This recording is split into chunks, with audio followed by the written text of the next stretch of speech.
Welcome to The Chat, where we take you behind the inbound scenes of some of the world's fastest growing companies.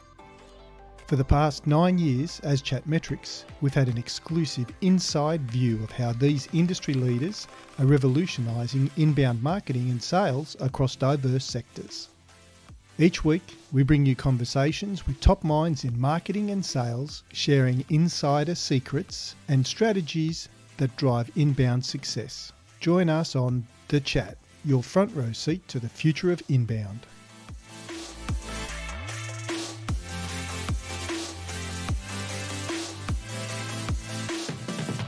Hey, Hey, pal. hey, Terry, welcome to the chat.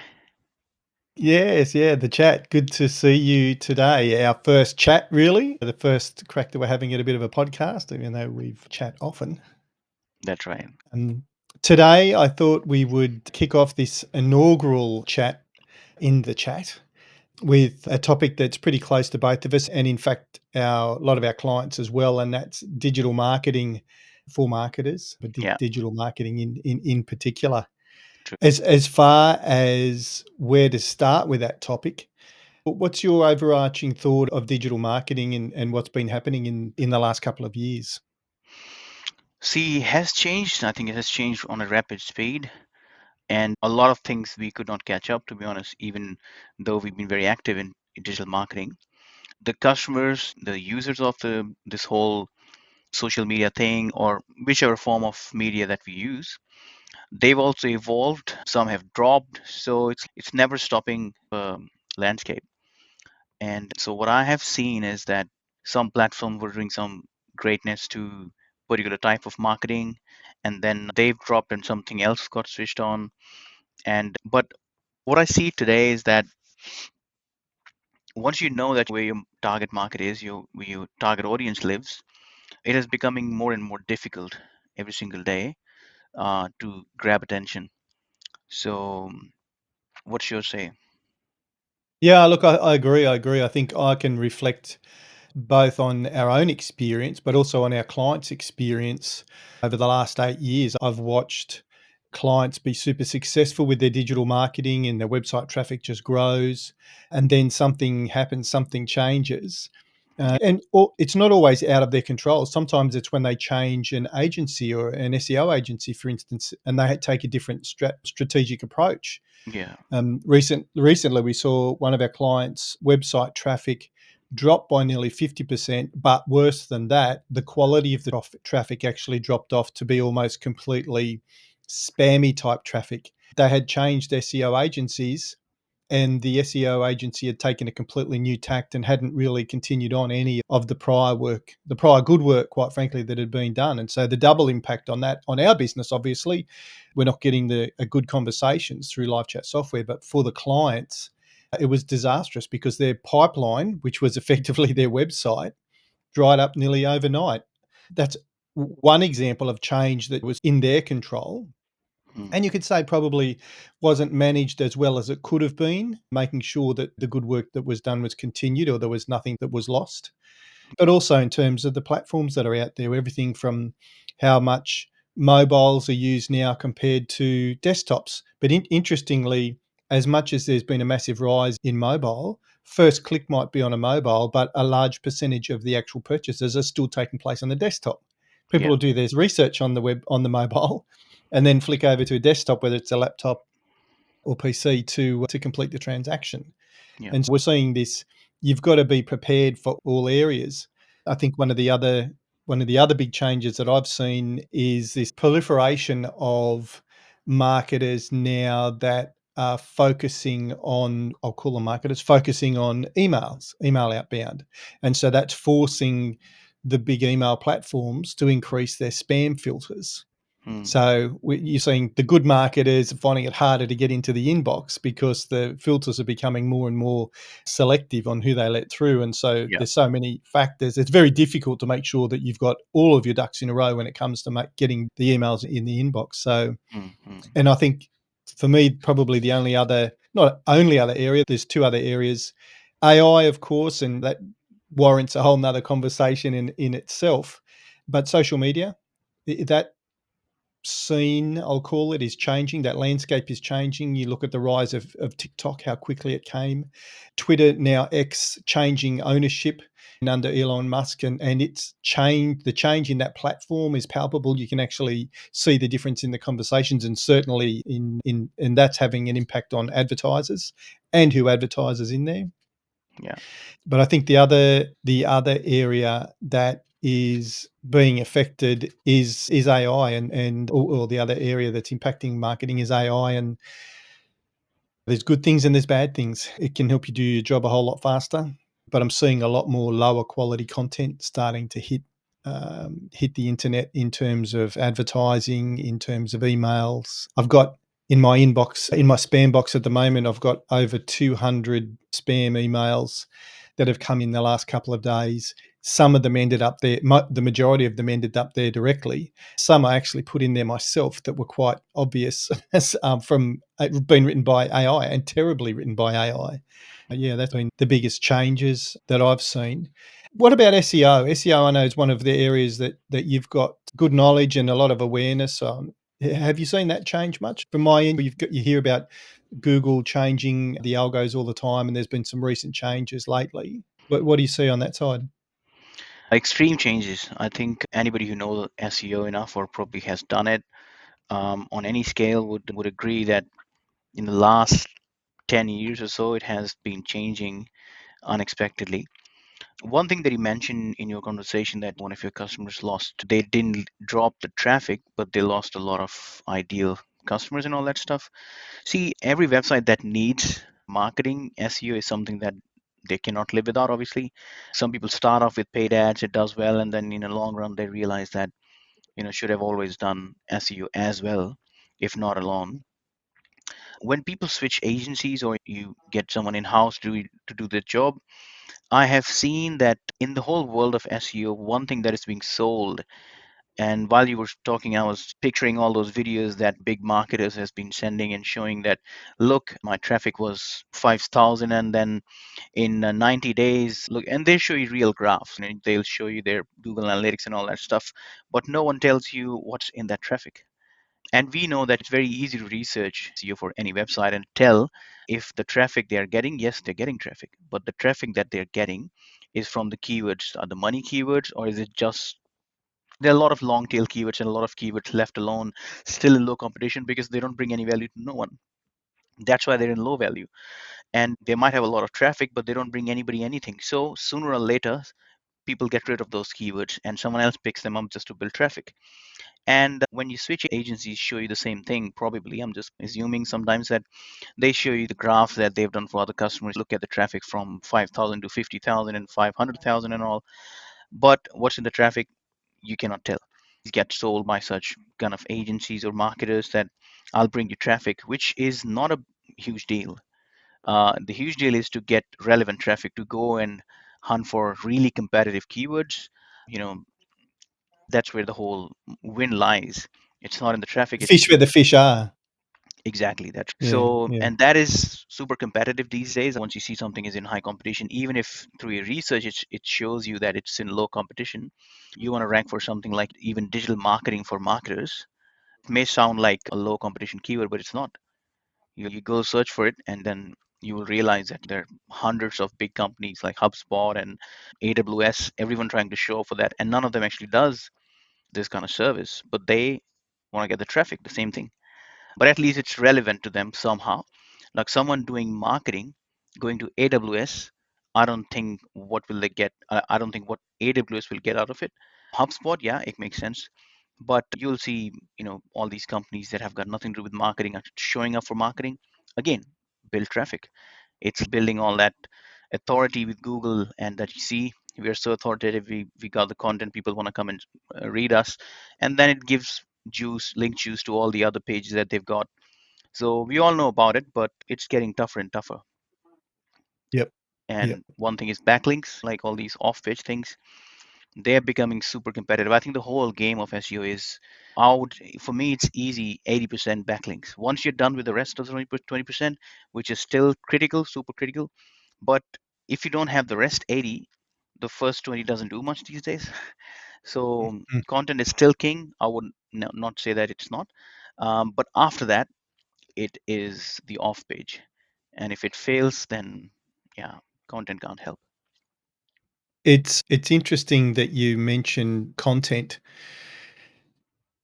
The on-page SEO component is one part of content, but for marketing in general, then there's so many other aspects as well, which is everything from all of the collateral that you build, all of the downloads, the white pages, white papers, case studies, the messaging that you use in your advertising, and the copy that's actually on your website itself, the information you Yeah, provide, right through to the emails that you write and send, whether they're cold outbound emails or whether they're nurturing prospect emails or whether they're keeping existing customers engaged.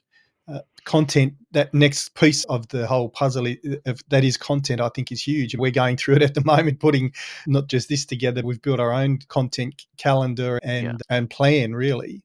yeah. And I was shocked at how large and comprehensive it actually became.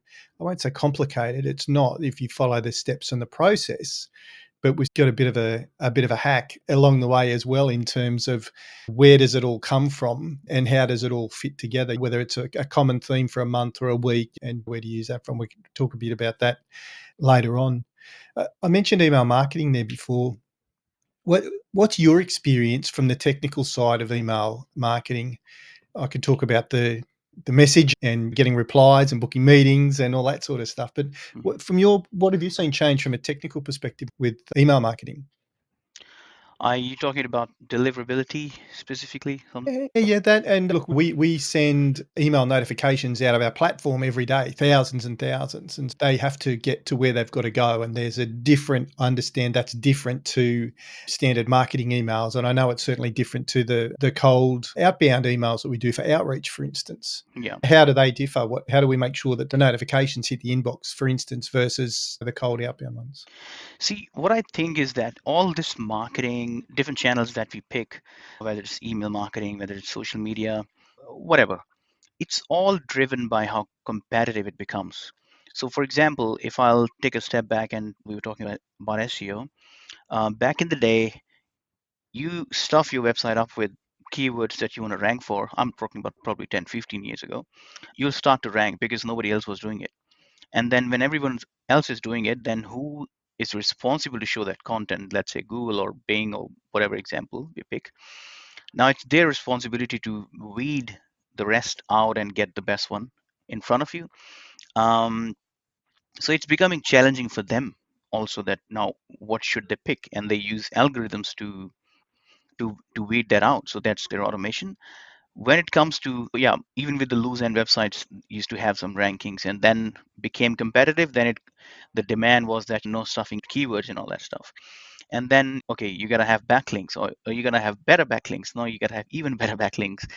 um, when we take this whole concept to email marketing, that happened probably in the same manner. It became more competitive. A lot of people started doing emails and all that stuff. And so with all these, loose end emails, for example, your DMARC is not set up properly, your DKIM is not set up properly. Back in the day, they would let it go. Like, all these email hosts, they would let it go. And then because it wasn't competitive enough. And now it's becoming more competition. It's their responsibility to weed out stuff and then, get the best in. They still want to get it in because if they don't, then their hosting will stop working, or probably people will stop using it, They haven't got a thinking something business is then, wrong. have they? If their emails don't get in the inbox at all. Exactly. So people will Yeah. run away from it. So they do want emails that are for value, um, to get in, but it's their job now to make sure the best comes first. And now we put it into technical perspective is that, like I said, all these emails are properly set up, that your DKIM is good, your DMARC is good, and every single checklist is done. And then you better know the content part, that what should be in the copy. There should not be too many links, not too many images. If there is an image, like for example, one dramatic change that I've seen, that back in the day you used to get emails, like cold emails with a full set of format with images and like links and video links and all that stuff, and they would still get in. But I've not seen any such email, at least for the last 2 or 3 years, in my inbox, and I've got a lot of inboxes. um, that is cold and had all that content in it with all these images and all that stuff, it's not happening. It's only plain text emails that are still getting in. I get like probably 100 cold emails every single day, and I don't look at even one of them. So I think that's what I've experienced the changes. And from the again, the technical point is that your email has to be perfectly set up. It has to be, like you said, the warm up. So now that's a new thing, the email warm ups. And because I've never used much emails, I had no idea what like email warm up is. I was like, okay, that didn't matter in the past. Now it does. So again, these are all parts of more competition. And as it becomes more competitive, then I think there'll be more things added to it. I think email marketing is another entire topic all of itself. Yeah, There's so many different components to it and so many different ways of it. Is there, I guess though, is there a difference in your mind between the emails that we send notifications out of our platform, which are non-marketing, obviously, they're yeah. business related emails, compared to the emails that we send out for our cold outbound with different domains? Is there what's the main mechanical difference behind them? You mean for a email provider, like the filters that they have, or Well, so both ends. So, for instance, I know that in the cold outreach that we do, we will use Outlook emails or Gmail emails and use it through an email sending platform like Smartlead or something like that. We don't send cold through Encharge, for instance. That's where we send our marketing emails, but it's still coming from our G Suite email. Um, what's the sending mechanism that we use? It's I've heard you use the terminology before, AWS SES. What's that tech? Is that what we're using to send the notifications through out of the back end of the platform? yeah, I mean, for the most part, for example, Jetmetrics, the notification that we send it through SES, because it wasn't anything specific as a technical selection, but I think that's how we were set up in the past.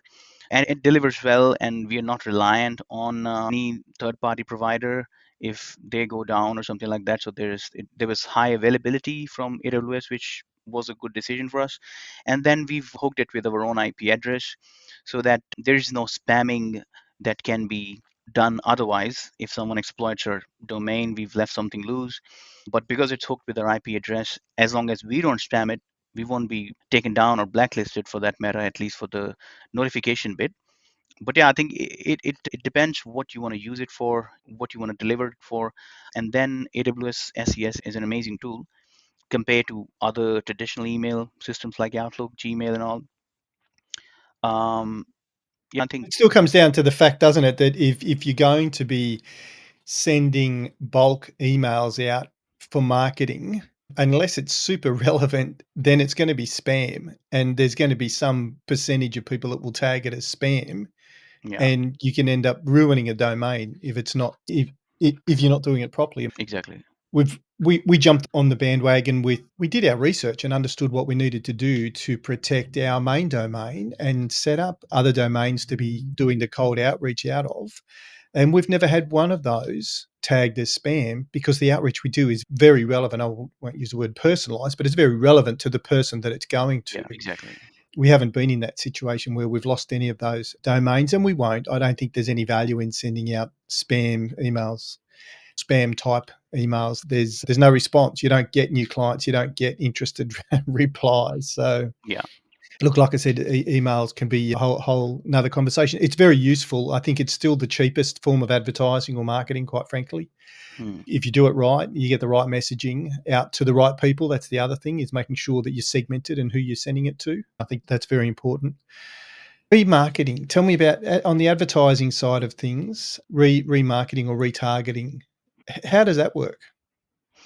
Basically, when someone hits your website or any campaign that you're running through any Facebook ads or Google ads or Twitter ads or whatever, once they've been to your page, to your whichever platform that you're using, your WordPress site or whatever, um, you want to chase them back or probably represent yourself again. So in all these websites, that news website or something like that, you might see some banner running there, like a header banner or something like small ads.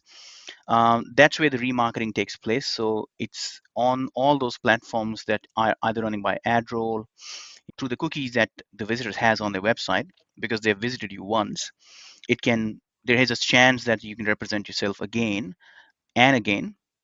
If you might have noticed, you're checking a website and then you switch to another website, and then you see the same website or same product that you just saw. That's the length of it, that you can not only show the page that the person was on, you can even show the product that they were looking at.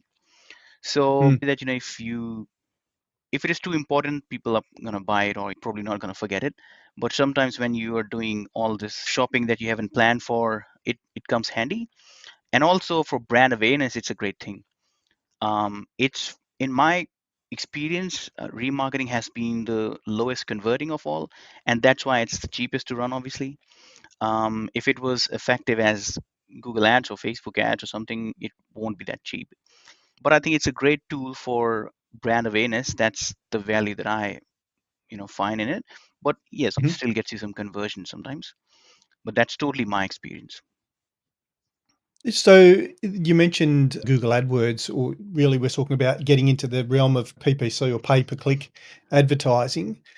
What does the cost look like these days in terms of PPC, the cost per ads? How does that compare to, say, a couple of years ago?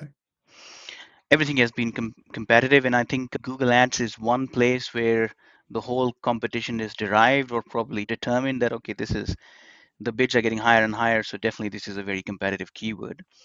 Um, what I've seen recently is that if you're having an e-commerce store and that you're running all these shopping ads, um, as a marketer, you can go all the lengths that you can go to perfect your page, your product descriptions and all that stuff. But now it's the way this whole system is set up, that Google Ads, the shopping ads, they're actually taking all that data directly from your website in almost real time, like not exactly, but like on a daily basis, you can see. So there is on Google Merchant Center. That's where you feed all the website data to Google Merchant Center, and whatever is provided there comes to the Google Ads. So it's not that much in your control like it used to be with traditional ads, like other ads. For example, if you're running a display ad or a text ad or something like that, then you have some chances that you can change your headers and you can play around with some different messaging. But now you don't have that option anymore. So it's basically extremely competitive, yes, but it's too much in their control than it used to be in the marketer's control or the website owner's control. It's totally in Google's control. They will decide who would they want to show first. They would decide who's got better ratings and all that stuff. Obviously, that's one big factor. But that's one place that I've seen in ads where the control is totally taken away from you. And I think it won't be shocked if that's going to be rolled out to everything else, that you won't write your own copy. Whatever is on your website, we'll just feed it at that, so that it's more control for the Google. What about the targeting side of things for new marketers and those people that aren't experienced in running ads? Is what happens if you don't target? What are the risks? Me, no. Like you through Google Ads, you mean? Yeah. Okay, so Google Ads is basically, it's not a introductory platform. It is for some bit. For example, if you're trying to look for a CRM software that you're looking for, or looking for that bit, and then you're looking at Google, it's still, there's a chance that they're introducing something new to you. Your company might show up, the company that you're marketing for might show up. But the other thing is that if you are selling something on Google Ads that people are not looking for, then you need an introductory platform. For example, Facebook, Instagram, TikTok, where they are just browsing or they're just having a good time. And then you show up that we have made this new AI and this can do this for you, right? But originally, that person was not looking for that AI on Google. They're probably looking for a CRM. But you've built a tool that is better than a CRM, but called something else using AI. um, you won't have much luck in throwing your ads on Google Ads. Rather, you want to use an introductory ad system. That's why people go to Facebook, so that they can display something. There's a lot of room to display. You can show a big post, video, whatever that what you can. Where Google is wonderful for a billion things, but for such introductions, it's not the right spot. So you need to know, as a marketer or even as a business owner, that you need to decide that where should you be throwing these ads. It's not always let the marketing agencies decide it for you. um, it's so easy and probably straightforward to understand. Really interesting. So you can use other platforms almost as an education or teaching or to expose people to your new product or new idea. And Yeah, then it's likely that they'll go and search for that on Google to learn more about it if they're interested, or they yeah, can click obviously on the ad. true. And so that you, but they're not in Google in the first place looking for it because it's such a new concept. So really you need to target, again, use that terminology, fish where the fish are. It's interesting. And I'll talk about it probably in the next podcast, but dark social is one of these things that we talk about, and I'll probably go into a little bit more detail later on. These days, they say that 70% of the buyer's journey, particularly in B2B, is done before they even make contact with your business in the very first contact with your business. They're Yeah. already 70% of the way through the journey. And it's everywhere Yes, from social media sites to communities to WhatsApp groups, Facebook groups, anywhere where there people true. are hanging out, Slack groups, where they get peer reviews and referrals and feedback before they reach out to you as an organization. And 9 out of 10 times they've made the shortlist already. It'll be two or three. It could be potentially one before they even reach out. They might have made their decision. And sometimes it's the salesperson that loses the sale rather than the competitor, but then the customer putting it elsewhere. Just quickly back while we're talking about advertising, I've never found it so frustrating that when I'm looking for something and I see an ad that pops up, I'll click on that ad and I'm searching for it. I'm interested in it. The reason I've clicked on the ad is because I'm interested in it. And then when you get to the landing page, it's almost like a clickbait. It's something else. It's not exactly relevant to what you're looking for. You might have been looking, for instance, we use CRM. We've been talking about that. Use CRM, but then you find that it's taking you to a customer cold outreach platform. It's not a CRM. It's something. I guess it might be a lot interested because it's similar. But for mine, I think that if the landing page had been more attuned to the ad, or do ads that align to the product that you're selling, so that there's not this bait and switch type activity, I think that's more frustrating. And certainly we've seen it with our existing customers wherever anything like that's happened. Mm, When people jump in the chat, they're quite frustrated, and usually they will take the time, not usually, but they do often take the time to tell you how frustrated they are in the chat that they've ended up somewhere where they didn't really want to be, and get your advertising right. But I think that's one of the things that quite important. What in terms of say a couple of tips for marketers in terms of PPC to increase the conversion rates on the landing pages, what tips would you give marketers to make sure that after they've spent this money, they've done their targeting, whether that's in different platforms or even potentially geo targeting, making sure they're getting to their ideal client profile? What's some tips that you give after they've spent all that money and got people to their landing page to actually get that landing page to convert properly? I used to run a digital agency back in the day, um, and I was very determined to get my clients more conversions. Although most of them were really happy the way it was going, um, but I was like always constantly thinking that what could be done more, what could be done more. Um, and so I applied that on me. I was like, how easy is it to sell something to me? And I was like, probably the most difficult thing on planet Earth. And I realized that it's the trust on the website, that people are trying to trust you. When they come to your website, they are trying their best to trust you. Are you giving them enough reasons to trust? That's totally up to you. Normally, people don't even think about that concept. They go, I've built a very wonderful website. I've spent a lot of money. I've hired the best marketing company. Yeah, that's rare case that all these things go in one.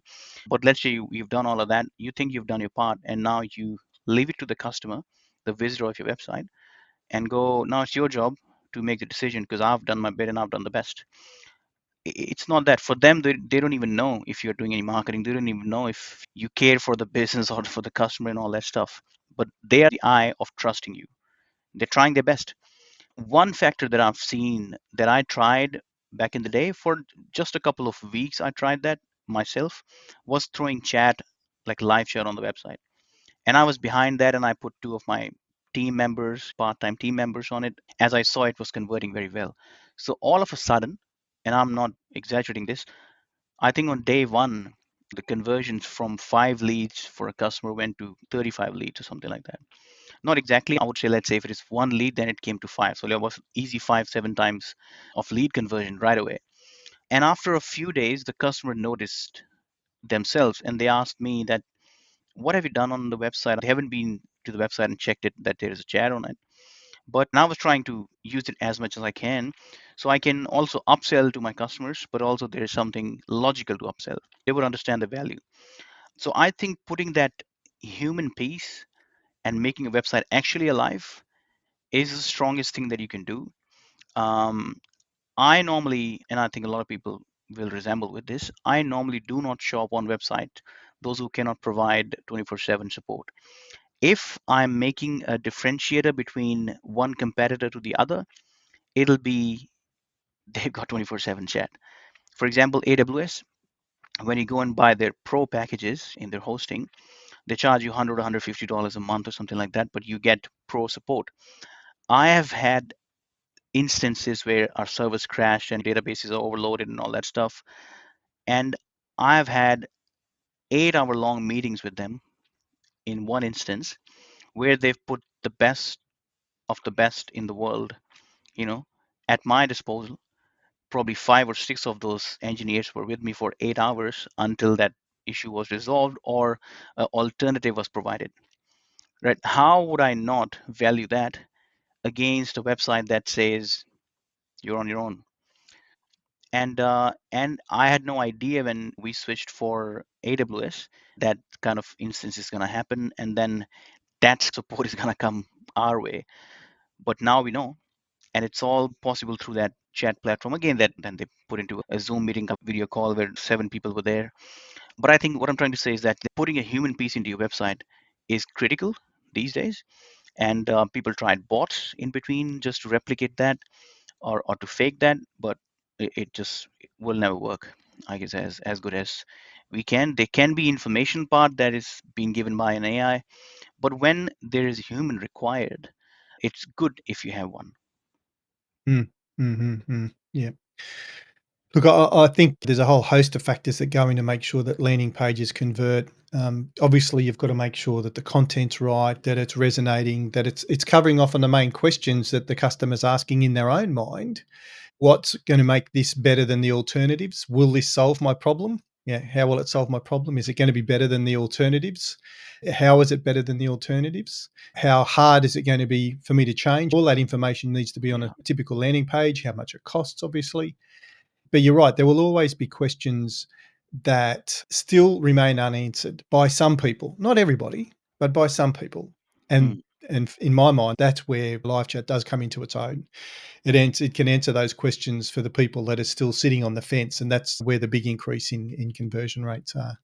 Yep, interesting, very interesting. I agree. It's one of those areas that conversions, they're the heart and soul, obviously, of what you and I do now. But the yeah. reality is they should be the heart and soul of any marketer, because you can talk about brand marketing and brand awareness all you like, but the whole purpose of brand awareness is to get people to buy your product above everybody else's. And that conversion, and whatever it might mean from you, whether it's a checkout of a basket at an e-commerce store, or whether it's booking a meeting for a demo with a 7-figure software deal, the conversion, the outcome or the objective that you've put all of your investment to get that website to do really needs to be the primary focus.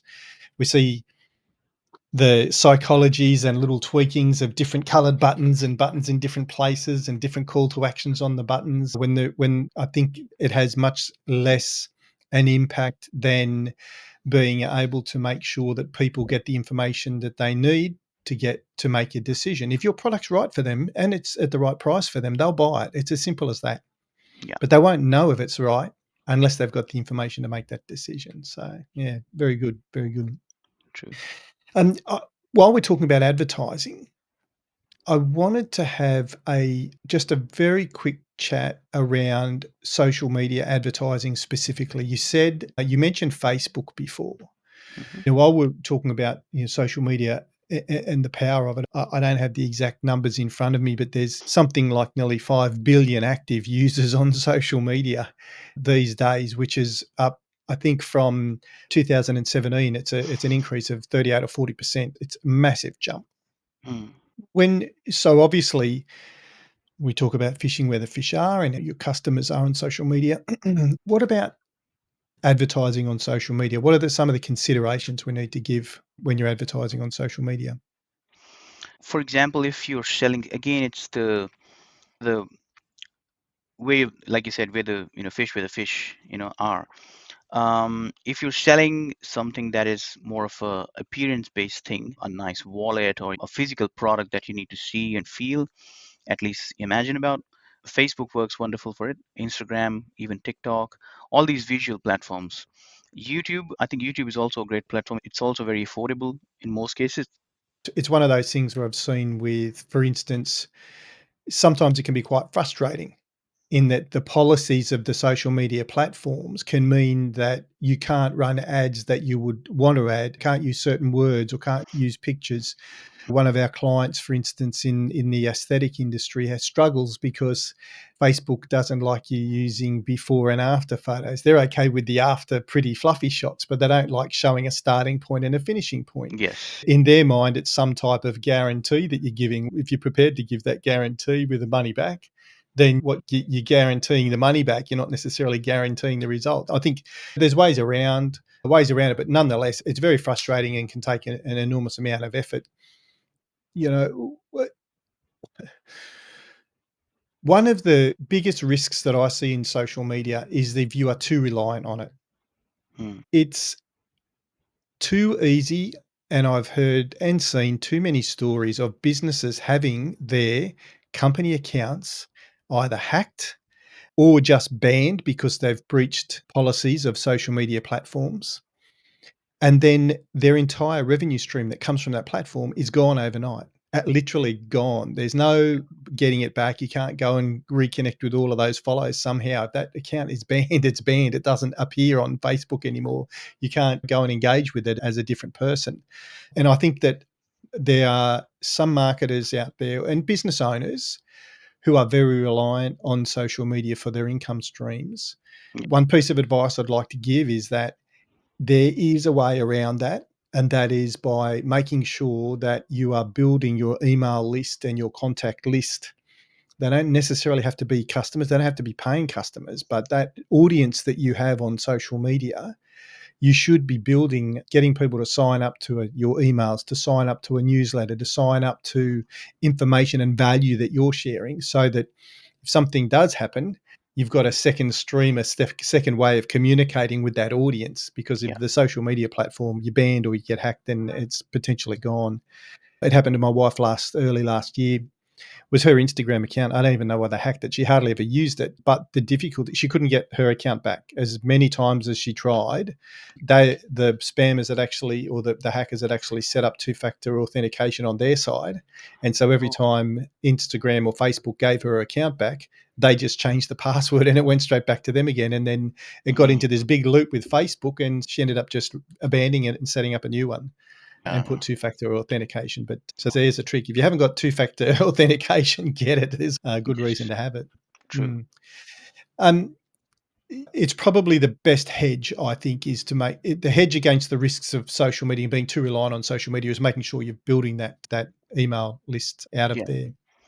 I think Look, sorry, just to add to that, if you think, and you actually made me think this just now, yes, obviously there is a reliance on other platforms and social platforms and all that stuff is not guaranteed to be in your control. Like you mentioned, I've seen big YouTubers losing their channels because of some organization made some complaints and stuff like that. All of a night policies change and you got hunted down. Um, what you made me think is that website is the only thing that you have control over. Now, you might be blacklisted for some whatever reason to be showing your website on Google Ads or from Google Organic, but end of the day, it's just your website that is in your control. That's a fact. And I wish nobody's website should get blacklisted anyway, but I'm just saying that a practical fact is it's only your website that is in your control unless you're doing regular things, not doing anything dodgy. And apart from that, you got reliance everywhere. Absolutely. Absolutely. So it's one of those things that you do need to make sure that you're complying with all of the platform's requirements in terms of their policies and procedures. Mm, Otherwise, you can end up in a hole. Yeah, it's true. It's true. true. Look, I mentioned dark social. Chris Walker from Refine Labs talks about dark social and has been for a couple of years now. Um, I've had a chat which will be live on the channel here with Monique Eileen about dark social, but she used the term dark funnel because it's more than just dark social. It's actually the beginning part of the entire buyer's journey. So it's that you call it a sales funnel or buying funnel to put it in customers' terms. The dark funnel, as I see it, begins when your prospect or potential client realizes or recognizes that they've got a problem that they need solved. Mm, To put it in more sales terms, it's they've got a pain and they need to get that pain relieved. And so if you think about what they do, the buyer's journey today looks so different to what it did 10 years ago. In 10 years ago, I lived in a corporate world with a responsibility for 150 external reps and 150 internal sales support team. The days of the first port of call being the salesperson to help me research and understand what are the solutions I've got here are gone. Now, with the internet and so many other networks available, the first port of call often is an internal conversation within the organization. mm, And then often the next port of call is peers, and whether that be through some type of network or group or association that they're part of. Then the third part often is once they've gathered all of their information around who are potential providers and who else has had this problem, how have they solved that problem, then they'll go and do their research anonymously. Again, it might expand it through further networks that they've been referred to, research on the internet through you and your competitors' websites without even engaging at all. And so that by the time you get to that point where they are ready to reach out and actually engage with your company, it's 70% of their buyer's journey is actually complete. mm, So one of the questions Monique asked was, how can an organization, do you have the budget or can you afford to own that 70% of the buyer's journey? Because what is it? You mentioned the word before. It's brand awareness. It's the advertising you're doing about making sure that your brand's out there.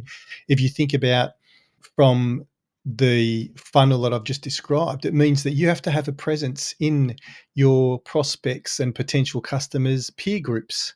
You have to be in the potential community groups and communities that they will be in, whether it's Slack groups or Reddit, Facebook groups, etc.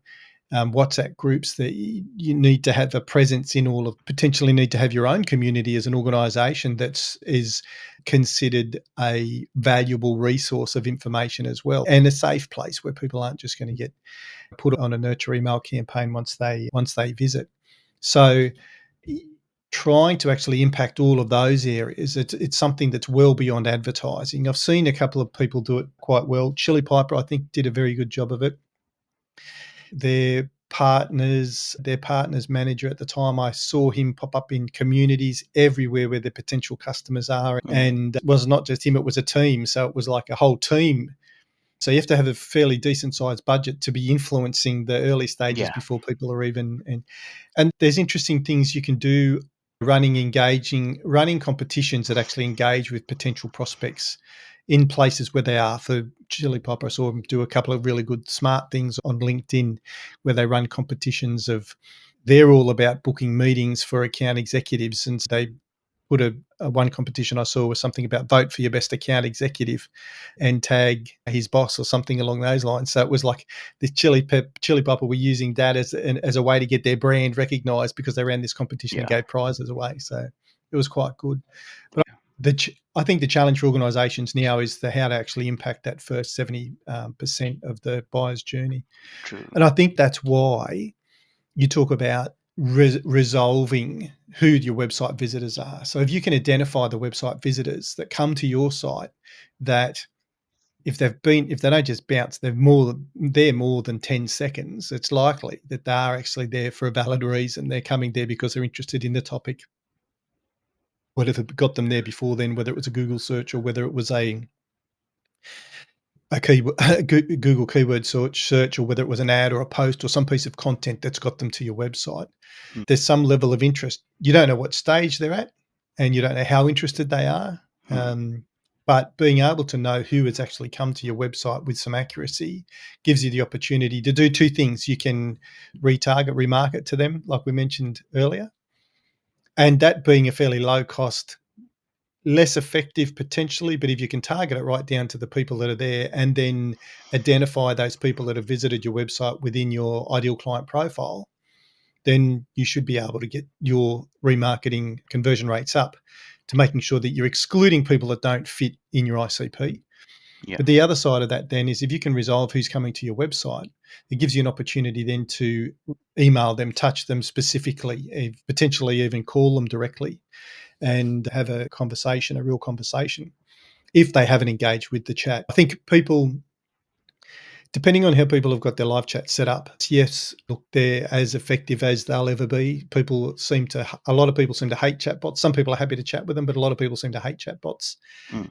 I think if your website or live chat is set up so that there's a chatbot there, there's going to be a big portion of people that won't engage. If your website is set up so that there's live chat there, but it's asking for your name and an email address before you go talk to a person, then Yeah. that's our experience is that we've seen it cut 96% of people that say they want to talk to sales out of that chat because they don't want to hand their contact details over. They're Yes. obviously in that 70% of the buyer's funnel. But if you can have live chat there where people can have an anonymous conversation, that's an opportunity then to put some light on that dark funnel and Yeah. have conversations with people in an anonymous that gives you an opportunity to let them experience your brand and experience your organization and lets you have some influence in terms of their buyer's journey through the way that you interact with them and how much empathy you show and how you care. It's just really their first brand experience. So Yeah. I think those two components in the dark social that are within our control and may not be overly burdensome as far as cost is concerned is that live chat component and the resolution component for actually identifying who comes to the website. But dark social is another whole piece, and notice Chris Walker's now not talking about that so much and talking much more about very carefully measuring and monitoring the advertising spend. That's obviously his new focus for his business. But there's no doubt that digital marketing is a challenge. There's so many different facets to it. It's something I've always been interested in. I wouldn't call myself necessarily a jack of all trades, master of none, but nor am I a particular master of any single component of it, except obviously with things much more website related, SEO and live chat conversions. But the resolution and advertising component is something that we're building into our platform, Pal. So it's something that I'm pretty focused on at the moment as well. We've seen some pretty exciting results as far as that's concerned. But I wouldn't like to be in any new marketer's shoes stepping into a new organization with having to decide where they're going to market, where they're going to spend the budget. My only piece of advice would be ABT, always be testing and making sure you're testing and measure everything you do so that you can funnel your budgeting dollars into where they need to go. True. Wonderful. Well, I don't know. If you got anything else you want to add into this conversation No, I today? think it's a great start. It'll be too Yep. much if we go anything beyond this. So I think that's about us covered today. There's rabbit holes that we could go down on nearly every single one of those topics in more detail, but it was a good conversation. Thanks, pal. It's been good catching up for our first chat on the chat. Share on the chat. Looking Thanks, forward Jerry. It was to wonderful. see. Yeah, it was good. I enjoyed. Looking forward to seeing what the next conversation is going to be about. Same here. Have a good one. Bye for now.